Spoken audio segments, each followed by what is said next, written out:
Qizim bo'ldi. Dadasi, obedga osh qilaveraymi?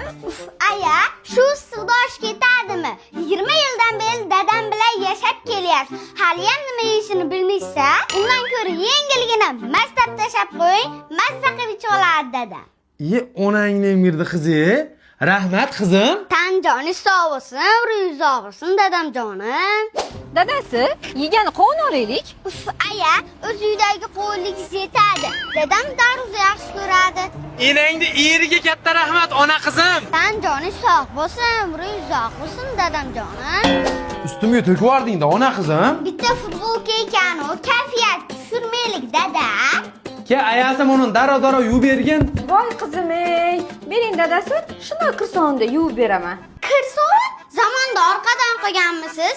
Tretdagi bavida yuving, dadam shuni yaxshi ko'radi. Молодец.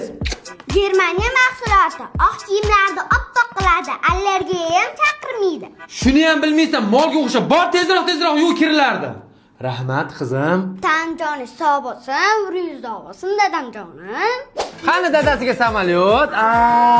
Dadasi, Bobur santexnik telefon qilyapti. Onasini emsin. Yomon dechkisiz aya. Yana nima qildim, qizim? Shu Bobur santexnikning nomerimi? Bu sinfdoshi Maftunu 5-sinfdan beri molda yaxshi ko'radi dada. Onangni mirdi qizi. Qani ayas samolyot? Keyinchi? Hojatga kirsa ham Maftun Instagrami, vannaga kirsa ham Maftun Instagrami. Sizga ham hayronman. Luiza silmaysan, yerda mahkamroq ushlashni bilay, aya. Yana o'sha gapni qaytaraman-da. Tan joni sog' bo'lsin, ruhingiz